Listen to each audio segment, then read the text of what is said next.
नमस्कार मित्रों, स्वागत है हमारे इस यूट्यूब चैनल पर। आज हम लोग तेलुगु के 5 महाकाव्य देखेंगे। इससे पहले हम लोगों ने तमिल के 5 महाकाव्य देखे थे। तेलुगु की जो साहित्य परंपरा है वो 11वीं शताब्दी से प्रारंभ होती है। हम और जो इसमें 5 जो टोटल महाकाव्य हैं वो ज़्यादातर परीक्षाओं में पूछे जाते हैं। पहला जो महाकाव्य है वो है आमुक्तमाल्यद। ये कृष्णदेव राय के द्वारा लिखा हुआ है। कृष्णदेव राय विजयनगर साम्राज्य के बहुत ही प्रतापी राजा हुआ करते थे, जिनकी जो शासन है 1509 से 1529 ईस्वी तक थी। और कृष्णदेव राय के दरबार में अष्टदिग्गज रहते थे। उस टाइम जो तेलुगु जो साहित्य है उसका स्वर्णिम काल माना जाता है उस समय को। और कृष्णदेव राय के दरबार में जो है संस्कृत और तेलुगु ही आम प्रचलन में थी, जो भाषा के रूप में अगर देखा जाए तो। दूसरा है मनुचरितम। ये इसके लेखक हैं अलसानी पेद्दन। अलसानी पेद्दन के बारे में अभी हम लोग देखेंगे। तीसरा है सुचरित। सुचरित के लेखक हैं भट्टमूर्ति। सुचरित के लेखक हैं भट्टमूर्ति। चौथा है राघव पांडवियमु पिंगल सूरन, इसके लेखक हैं। ये भी काफ़ी पॉपुलर काव्य है जिसको पूछा जाता है। और एक और पॉपुलर जो काव्य है वो है पांडुरंग महात्म्य, तेनाली रामकृष्ण के द्वारा में। इनको हास्य कवि कहा जाता है और इनके बारे में बहुत सी कहानियाँ हैं। जैसे कुआं से जिसने चोरों से जिसने कुआं से पानी निकलवाया, वो जो कहानी है तेनाली रामकृष्ण से ही जुड़ी हुई है। इनका जो प्रमुख महाकाव्य है वो है पांडुरंग महात्म्य। अभी आप देख सकते हैं, मैंने विकिपीडिया से लिया है अलसानी पेद्दना के बारे में। Allasani Peddana was a famous Telugu poet and was ranked as the foremost of Ashtadiggajalu. जो अष्टदिग्गज थे कृष्णदेव राय के दरबार में जो रहते थे कवि और विद्वान, उनमें से एक थे Allasani Peddana. The title for the a group of 8 poets in the court of King Krishnadevaraya, a ruler of Vijayanagara empire. इन्होंने मनुचरितम की रचना की थी। अगर आगे हम लोग देखें तो मुक्तमाल्याद के बारे में भी यहाँ पे देख सकते हैं कि कृष्णदेव राय द्वारा लिखा गया है। और इसका जो स्टोरी है Amuktamalyada describes Amuktamalyada describes the story of wedding of Hindu lord Ranganayaka, an avatar of Vishnu and Godadevi aka Andal, the Tamil Alvar poet and daughter of Periyalvar at Srirangam. तो ये कहानी है अमुक्तमाल्याद की। अगर आगे हम लोग देखते हैं, अगर आगे हम लोग कुछ और ग्रंथ को यहाँ पर डिस्कस करना चाहें तो कर सकते हैं। जैसे महाभारत का जो संस्कृत से तेलुगु में अनुवाद किया, ये आमतौर पे पूछा जाता है सवाल। तो किसने किया? तो इनका नाम था नानय भट्ट।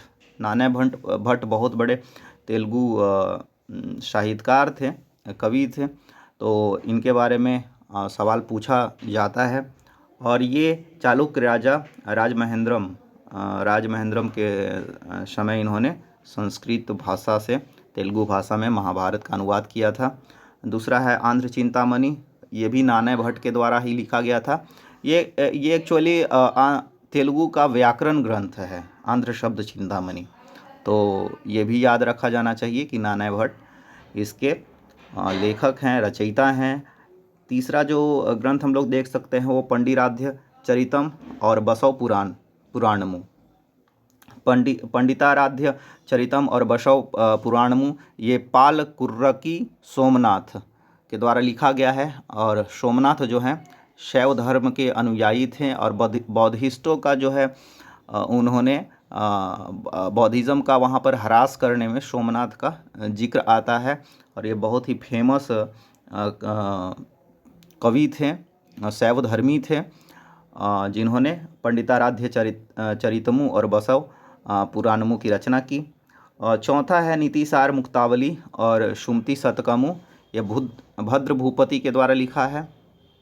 रंगनाथ रामायण ये काफ़ी फेमस किताब है वहाँ का तेलुगु में। आप दो में से एक कोई भी ऑप्शन हो तो आप देख सकते हैं। एक रंगनाथ होगा, इन्हीं का नाम है गोन बुद्धा रेड्डी। तो रंगनाथ या गोन बुद्धा रेड्डी। रंगनाथ रामायण में ही रंगनाथ का नाम आ जा रहा है, इसीलिए इसको रंगनाथ रामायण कहा जाता है। ये वहाँ की एक काव्य है। उत्तर हरिवंश उत्तर हरिवंश जो किताब है इसके रचयिता हैं नारायण सोमन। ययाति चरितमु इसके जो लेखक हैं उनका नाम है पेनगंटी तेलगनार्य। तो ययातु चरितमु के लेखक हैं पेनगंटी तेलगनार्य। एक और जो प्रसिद्ध वहाँ के कवि हैं उनका नाम है रामराज भूषण कवि। तो आप यहाँ देख सकते हैं रामराज भूषण कवि। इनकी 3 रचनाएं हैं मुख्यतः हरिश्चंद्र नलोपाख्यानमु, ये काफ़ी प्रसिद्ध ग्रंथ है, वसु चरित्रम और नर शमुपालियमु। तो वसु चरित्रम, नर शमुपालियमु और हरिश्चंद्र नलोपाख्यानमु ये रामराज भूषण कवि के द्वारा रचित है। एक जो अंतिम ग्रंथ हमने यहाँ पर लिया है जो काफ़ी प्रसिद्ध है वो है सारंगधर चरित्रमु। ये एलकूची बाल सरस्वती के द्वारा में रचित है। तो आप यहाँ देख सकते हैं महाभारत का जो संस्कृत में अनुवाद किया उनका नाम था नन्नय भट्ट। आंध्र शब्द चिंतामणि इसके भी लेखक थे नन्नय भट्ट। ये व्याकरण ग्रंथ है। शैव धर्मी जो थे सोमनाथ उनका है पंडिताराध्य चरितम और वसव पुराणमु। इनको कहा जाता है कि इन्होंने बौद्ध धर्म को बौद्ध मत को वहाँ पर कमज़ोर किया था तेलुगु भाषी क्षेत्र में और विजयनगर साम्राज्य में आने वाले जो क्षेत्र हैं। नीतिसार मुक्तावली और सुमति शतकमु ये भद्र भूपति के द्वारा। रंगनाथ रामायण जो कि इम्पोर्टेंट है ये रंगनाथ या गोन बुद्धा रेड्डी के द्वारा। तो इस तरीके से आप देख सकते हैं। और एक है सारंगधर चरित्रमु एलकूची बाल सरस्वती के द्वारा में। तो ये कुछ ग्रंथ थे जो तेलुगु ग्रंथ हैं जो पूछे जाते हैं और ये तेलुगु 5 महाकाव्य हैं। ये तो एकदम याद रखना ही चाहिए। इसमें से मुख्य 2 से 3 जैसे अमुक्तमाल्यद है, कृष्णदेवराय, पांडुरंग महात्म्य, तेनालीराम कृष्ण और एक सुचरित और मनुचरितम भी याद रख सकते हैं अलसानी, पेद्दन और भट्टमूर्ति के द्वारा। और अगर आप 4 याद रख लिए तो राघव पांडवियमु पिंगली सूरन के द्वारा भी आपको याद रखना चाहिए। तो आज यहीं ख़त्म करते हैं। अगर साहित्य से जुड़ा हुआ या जीएस से जुड़ा हुआ कोई और टॉपिक होगा तो मैं यहाँ पर पुनः वीडियो अपलोड करूँगा।